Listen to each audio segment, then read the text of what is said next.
Awakened Path Radio, giving you the tools to guide you on your spiritual or metaphysical journey. I'm your host, Dr. Candace Nadine Green.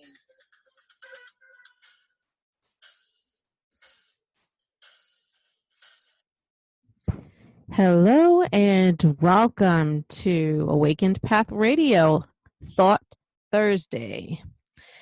Remember, you can check us out at www.awakenedpathonline.com. Again, that's www.awakenedpathonline.com. Today we have with us again Bala Deva, who is a neo-shaman aligning with soul purpose to bring healing unification through a fusion of ancient and or future artistry, spiritual philosophy, and reconnective healing energies. As referred to in his booklet, Living Light Language Creation Speaks. Welcome back to our show, Bala. It's so good to speak with you again. Oh, Candace, all right. Nice to hear your voice. Thank you for the interview. So last time, I looked at some of your amazing art pieces online. Where does your inspiration come from for these unique pieces? Well, I guess the art is not for everyone. It is very unique, and I felt that some people are able to absorb themselves in the imagery and relate to it in some way, and in their own individual way get messages from it or inspiration. I work in such a way that I want the art experience, the experience of creating visual art, to be like revelatory for me.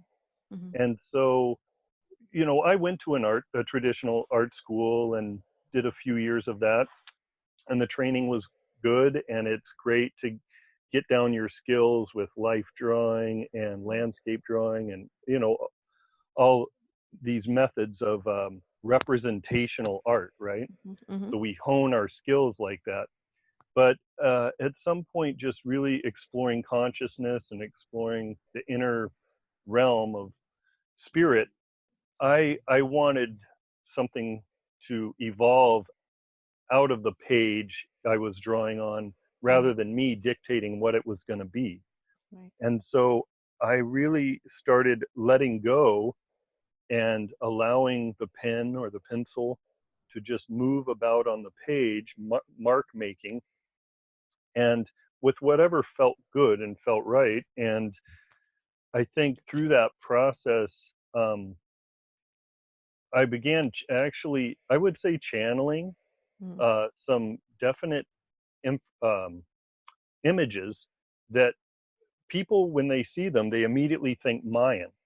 And so whether this is a past life thing or something that's coming through as a message, if anyone's, were to view the Galactic Glyph website, I think that's maybe one of the first impressions someone would pick up on is it has a hieroglyphic type of appeal, and similar shapes and forms come out, but every piece is completely unique. So I never create the same piece twice. And I'd say that's really the process of discovery, is what intrigues me, and that what comes out in the end surprises me, and it's like a gift. So I take it in that way. And it's interesting that you say some people think Mayan, because that's the same thing I thought when I was looking at your art pieces, and they are fabulous. And it is just so amazing what we can produce when we let go of attachments and we let what spirit work through us. And your pieces are a testimony to that. Well, and some people, get different impressions. So I do use the term ancient future, which when I heard that, came across that at some point years ago, it intrigued me, and I could relate to that. And I think even in today's culture, like society, with a lot of movies that have come out that are very Mm-hmm. high-tech oriented and sci-fi, Right. Mm-hmm. but they're constantly showing us these glyphic images that light up and are Mm-hmm. like scroll like, So you true. know, uh, images that are of an ancient past, Mm-hmm. and yet I use the word reflect uh, a future. Right. Even Black or Panther or had those same had that within it. okay, so that's a good point. Yeah, Mm-hmm. there's many current movies that are Mm-hmm. bringing this out, and so what is that about? Like, why is it coming into the Mm-hmm. collective so much? And I think, this whole idea of disclosure, that whether there's ancient ruins in Antarctica or all around the world, these Mm-hmm. beautiful monuments. So I think it's obvious that there's been higher levels of civilization, whether Mm-hmm. ETs have been present in that. Mm-hmm. But, um, there's an ancient past that has a very futuristic quality to it as well. Yes, and that's talked about a lot too. I know on Gaia TV there's a series called Ancient Civilizations, which talks about the same thing, sort of symbols of the past, but Hmm. for us it's more like future. As they talk about ETs who are coming here to visit us, to see us, and they are many light years away, yet they're so more advanced than we are, and they sort of live in the future. Yeah, that whole concept. So it's crossing timelines and everything, perhaps, Right. right? So that's amazing. Your art comes from such a unique place. When we think about art today, so you're also a neo landscapist. Could you explain for us what being a neo landscapist is what being one entails? What does it mean to be a neo landscapist? Well, as a bit of a writer, and I like poetry, so I think words in themselves are fun to play with, Mm-hmm. and so we've all heard of a landscape artist, Mm-hmm. and again, that's going back to traditional ways of creating art, and I totally appreciate anyone who has the ability to do realism. I think it's wonderful. I personally just, kind of went a different route with abstraction, and what I feel and gather, it gives me more of a, when I look at even abstract art, I think the individual then has more freedom to Mm-hmm. decide what and interpret it the way they want. Right. And that's a neat experience for me. Mm. Um, but neo landscapists, so are we now visionaries, as musicians, as artists, as creative people? uh, we can co-create a new future design or image, or what do we want to project into the world Mm. as being something possibly new to, stimulate, like, um, new conceptions, new ideas of what's possible. So I guess again it goes back to exploring unknown territory Mm. and being willing, like a shaman. A neo shaman is someone going into those places where you're not sure where it's going to take you, but trusting that spirit, that, I do all these things in good intention. I think, Right. you know, somebody could go a negative route with something if they Oh, wanted all the to, but time. Mm-hmm. yeah, so it's basically in love and light and in trust of the goodness of all things, that Mm-hmm. I can bring about. I mean, art to me is really about beauty. Mm. It's about and actually, could I read just a brief bio statement I had on my website? Yes, That, that please. it goes Yes. along. It goes along with the questions. Mm-hmm. And Most definitely. so, right here is my artist statement. It says, "The supernatural content of my artwork brings forth from interdimensional realities to visually expose the emerging transfiguration which is occurring within the spiritually evolving species. As a neo-landscapist revisioning as we enter this golden age of wonder, it is my prerogative to engender within the artwork a dynamism that exudes harmony, beauty, love, and whimsy. Mm. Through an organic and geometric fusion, a glyph-like relic appears, pregnant with the future and descended from the ancient past. These timeless and universal characters bring to the light of day their healing and transformative message conveyed through a mythic language of form. Hmm. So Wow. it was kind of a poetic the way that came out. I feel like, Mm-hmm. Definitely. But that can be broken down into these different parts of trying to understand what it is. And I'm constantly trying to understand, Mm-hmm. what it is that's coming through my artwork and others. We're all channels for the Mm-hmm. next evolution of our species. Right. Right. So, And we just have to tap into it, and also believe it too. There are so many naysayers who don't believe in the interdimensional beings and messages that they have for us, and teachings and all of those ideas. And oh, sorry, go ahead. oh, yeah. So I mean, just in the way that I'm relating to my art, I I do feel that something's been coming through, and so I hope that others who are I need to get my art exposed more in the world. I've had a website up for some years, but I really haven't been to events or Mm. shown more publicly lately. I just kind of create for my own pleasure, but I'm intending to get it out more in the world, and I really have experimented with having clients or individuals that I know, drawing a glyph for them based on an energetic exchange with them, and as a channeled reading that one might do for another, draw an image that I pick up a frequency exchange from that person, and so it becomes their glyph, and however they want to interpret it or relate to it. But I feel like, yeah, there's always been a message in these that, like crop circles, I think Right. it, Right. it activates us, and it activates an illumination and a DNA activation. The ascension process is coming through to us in these different ways. Now, you said you create glyphs for people based on energy. Correct me if I'm wrong.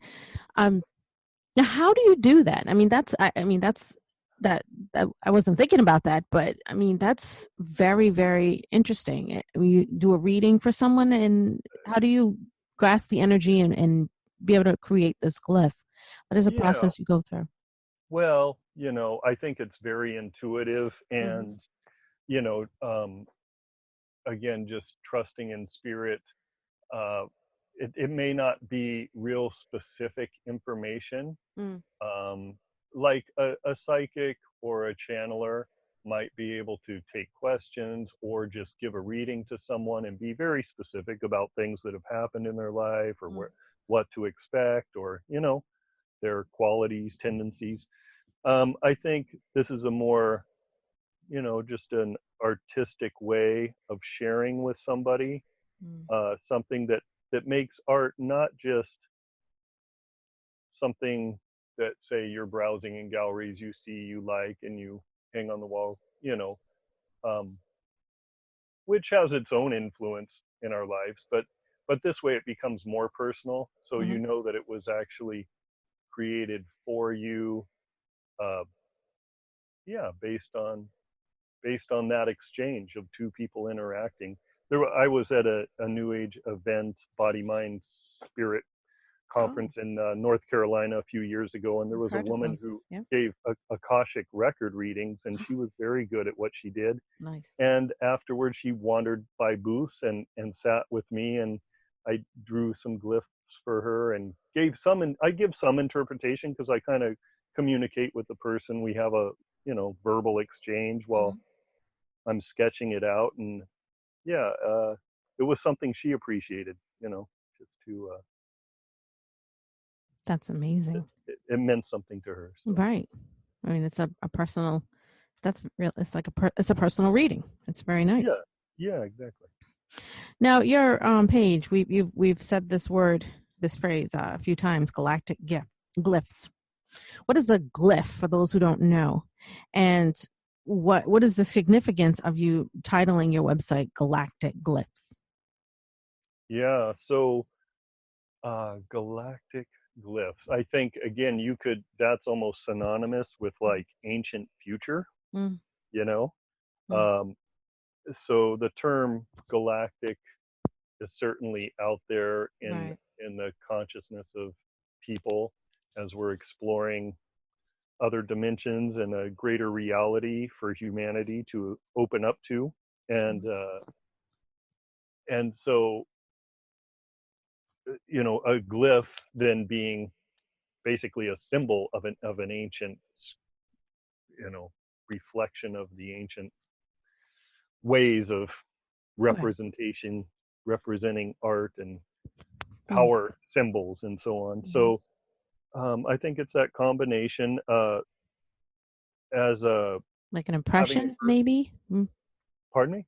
Maybe like an impression, an ancient impression, sort of. Yeah, well, as I heard the term Galactic Mayan as well through the readings of Jose Arguelles, Mm-hmm. who spoke about the 2012 Mayan calendar being a significant time of cosmic, and planetary awakening, where we go through a gateway, and now we're on the other side, and things are evolving in a new and stimulating way as humanity's like ascending into higher dimensional frequencies, whether it's fifth dimension or so on.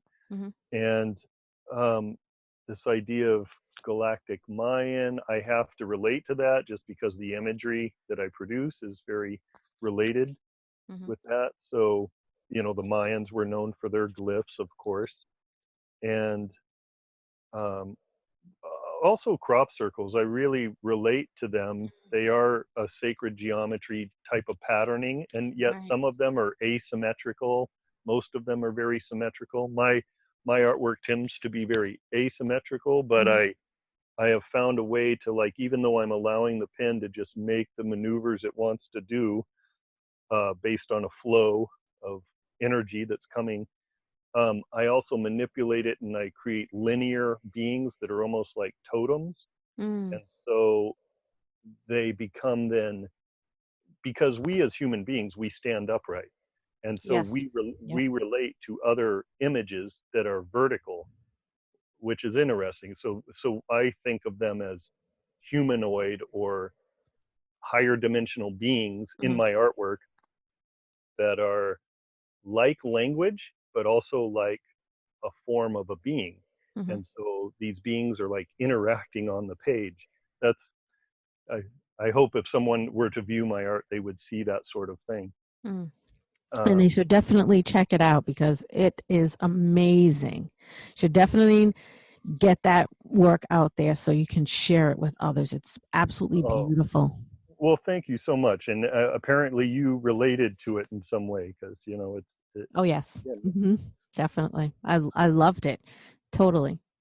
And I do like to take it to degrees of thinking that, as we're in this ascension process, like whether we're aware of it or not, I think all humanity, there is a consciousness uprising or raising of consciousness in the world. Oh, yes. And we're all going through it. And some of us view this as an ascension process. And so our DNA is activating, waking up, more strands, the frequency patterns of the different tools that are now available, whether it's free energy devices and so many structured water. I mean, just daily I'm coming across many different things that are assisting us to wake up on all different levels: physical, mental, emotional, etheric, And so I think that the light language of vocal, beautiful music, artwork that has Mm-hmm. a spiritual vibration, healing work of a spiritual vibration. All these things are helping us on a cellular level and our DNA to activate. And I wanted to reference in the Vedic view, there's this idea of mantras. Mm-hmm. And so spiritual sound vibration, transcendental sound vibration, is extremely powerful thing that's been used for countless centuries or eons in even the Indian culture, Mm-hmm. but and many cultures around the world they have mantras, and it's sound vibrations that can be utilized to awaken consciousness. And related to mantras are yantras, and so a yantra is a visual representation of a mantra. And Oh, so, for example, yantra. Hmm. yeah, if you've ever seen like well, we've all seen the pyramid that's Mm-hmm. also with an inverted pyramid in it. Mm-hmm. This is known as the Sri Yantra, Sure. also commonly known as the Star of David. Right. However, in the Vedic culture, it's a timeless ancient thing Mm-hmm. considered Sri Yantra, and it represents the goddess Wow. energy. Mm-hmm. And that um, symbols like that, these sacred geometry symbols, are found throughout all cultures of the world, and I believe a language of creation, which Oh, maybe leads into another thing we could talk about. that is amazing. Now, you talk mentioned a few times geometry. Now, not everyone did well in school in geometry. I mean, actually, Yeah. I did, but that's a different story. Yeah. So, how does understanding sacred geometry play a role in transformation? Are they related? Oh, yeah, I definitely believe so. So just as well, and you think of those movies where you see these, it's like light glyphs being activated, Mm-hmm. and they all start lighting up, and then Right. there's this powerful experience of maybe a being revived or Mm-hmm. given superpowers. Oh, that's in so So many of these superhero movies too, as well. yeah, yeah. So it's interesting that we're all seeing that sort Yeah. of thing, and Mm-hmm. it gives you an inspiration that you know um, there can be, these are like divine light codes, Mm-hmm. and that this is one of the principles behind light language or living light language, Mm-hmm. is that it's kind of the unseen world, but when we put ourselves into a healing place, into a place of allowing our body, mind, and spirit to unify, Mm-hmm. and through the sacred breath, that we can rise up into higher dimensional awareness, Mm-hmm. and these downloads of frequency, which are coded, geometries. I mean, it's known that all of nature is comprised of different types of geometries, It's down true. to the very core of an atom. Mm-hmm. And so sacred geometry is everywhere Right. around us, Mm-hmm. and ways of that humans have discovered to tap into it and utilize it as Mm-hmm. well. And you mentioned like the crop circles as well, right? In geometric patterns, some of them. Oh, well, I hope people do study those. Mm-hmm. And art, I was contemplating this earlier, a lot of times in our today's culture, because everything is so fast paced Mm. and a lot of it's so superficial as Oh we yes. drive down boulevards and Mm. whatnot, so Yeah. we're constantly bombarded with imagery, and so we're Mm. used to just things, glancing at things and thinking we get it and we understand and we Mm-hmm. move on. Right. But there are things in nature or in art that really deserve contemplation Right. and meditation. And so, like a piece of art, you can glance at it and think, within a few seconds, you like, oh, I like it, I don't like it, right? Right. You move But on. You if don't you even think really about it. sit, It's awful. yeah, but the Mhm. idea of really sitting with something Mhm. and giving it a few minutes at least to just absorb into your consciousness as your eye like moves around and begins to comprehend, and then so information starts coming through. Mhm. I had a I on my notes here, I just jotted down a beautiful practice anyone can do, but you hold your palms up to the sun, say the Mhm. morning sun as it's coming up Right. or as it's going down in the evening. Right. And whether your eyes are slightly open or you close your eyes, but allowing the sunlight to just pour into your palms, Mhm. and then pay attention to what is occurring. And I always pick up a communication Mm. that, whether it's specific or not, it's very tangible experience of like a beautiful life force that's being transmitted, and it's very uplifting. And so that's just an example of how a way we can receive, right? Yes, receive, because that position is receiving. Yeah. Some, and when you said, I like that you said, which said sit and pay attention, because we are so bombarded and crowded. You just drive down the street and there's signs, buy this, buy that, and so that you overlook the nature that is around you. There are some, I know in California, when I went to visit California, there are some places, some cities and towns that have constructed what they call meditation gardens, public Mm. meditation gardens, for people to just go in and sit and just meditate. Look at the beautiful vegetation, the flowers and the trees.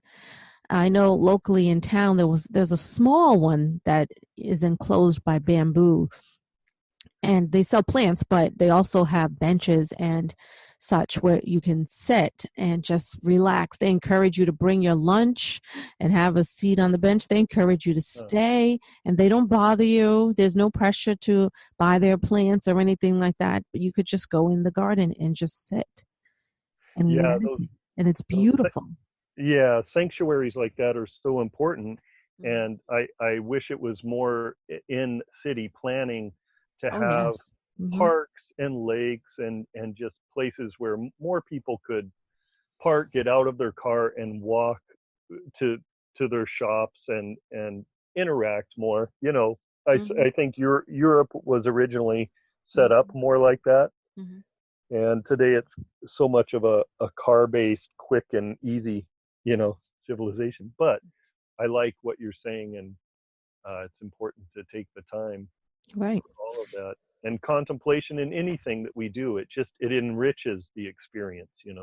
right. Now, you mentioned living light language. You have a book by the same title. So, what is in your book? What can we expect? What can a reader expect to learn or to understand from your book? Well, I don't have a copy right in front of me, and I should. That's Uh, okay.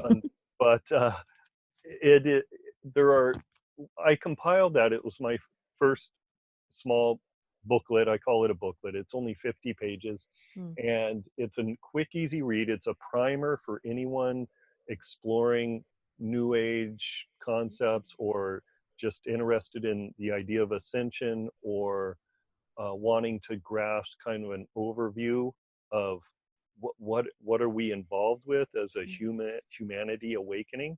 And it was over the last 30 years of my experiences of spiritual practice and bhakti yoga, and then different teachers I've studied under. uh, I felt like all this knowledge was coming, or wisdom was coming in different ways, and it's great to utilize. But at a certain point, you feel you have to try to share. that's right.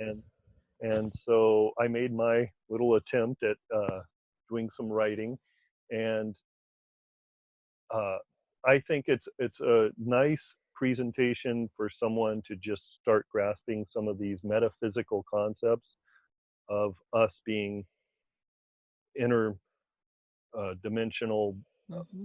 eternal souls, and that our process is about awakening and the different tools and means by which it's happening, and we can take advantage of it. And so living light language is kind of it's a beautiful term, but it's kind of elusive. You're wondering, oh, well, how is this occurring? So I try to grasp it and explain how we're a part of it and receiving these upgrades. Well, it's a very good read, and I encourage everyone to pick up the book. Oh, and it is available on Amazon, so that just makes it easy. You can type in Living Light Language and Bala Deva, it will come up, and it's called Creation Speaks is the second part of the title. Awesome. We'll mention that again at the end. So do you so what's next? What do you have? What projects are you doing? Anything upcoming? More art? More public engagement? What's going on with you? Yeah, well, I have so over the last year or so, I did write a 167-page book so far. I guess I'm refining it. I probably could have taken it to print some time ago, but I've been kind of delaying.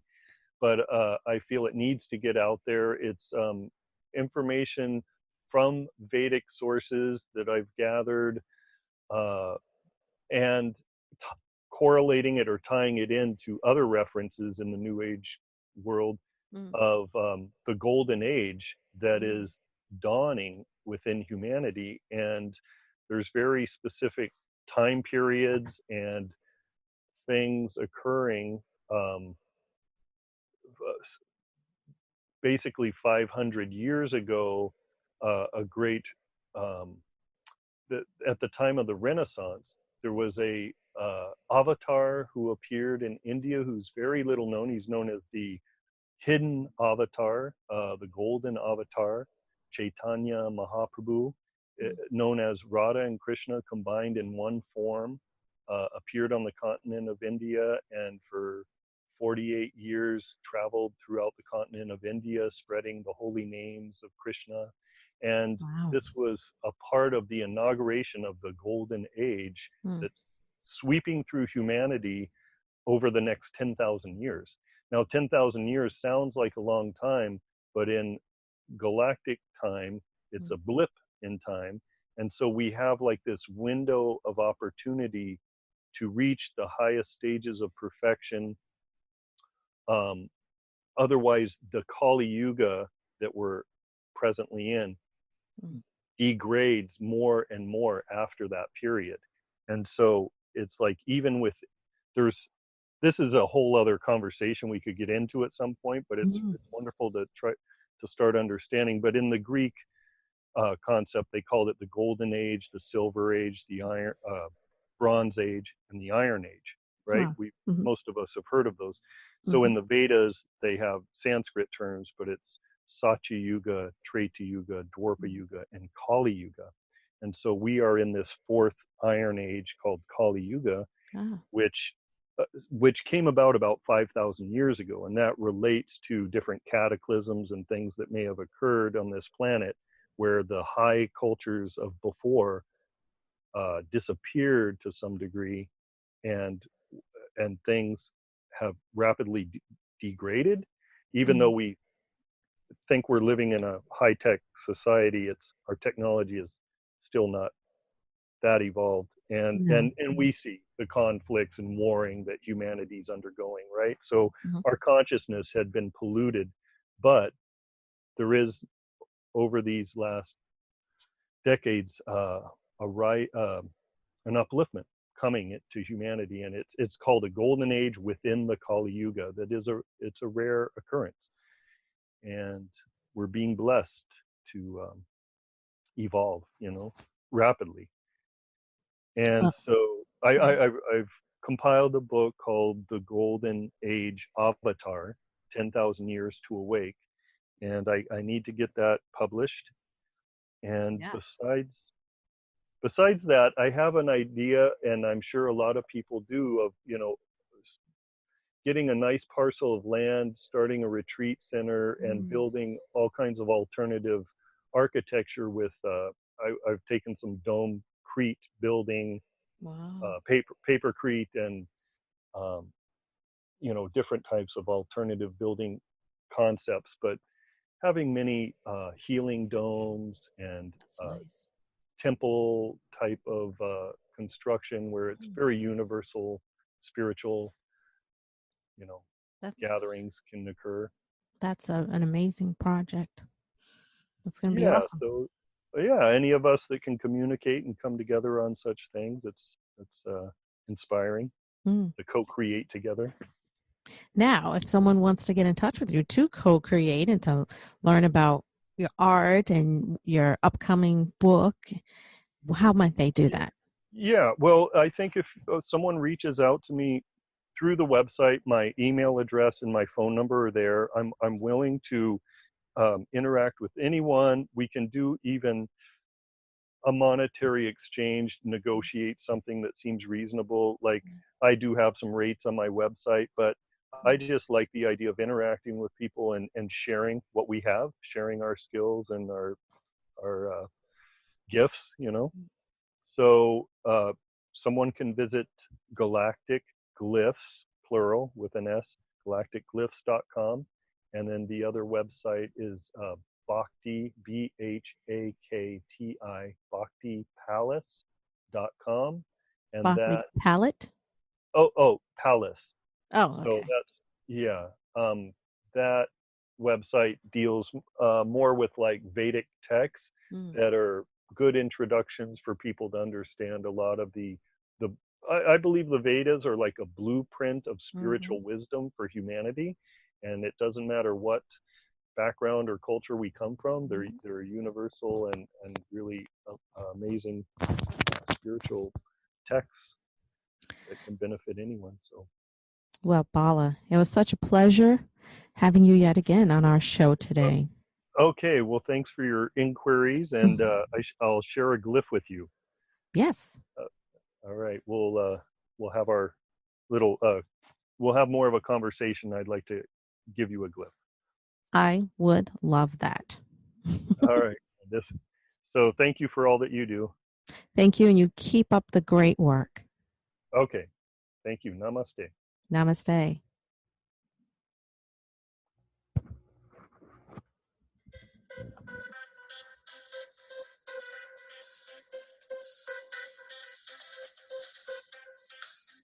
Thank you for joining us on Awakened Path Radio. Please check us out at www.awakenedpathonline.com. I'm your host, Dr. Candice Nadine Breen, and you are listening to Awakened Path Radio, giving you tools to guide you on your spiritual or metaphysical journey. Namaste and blessed be.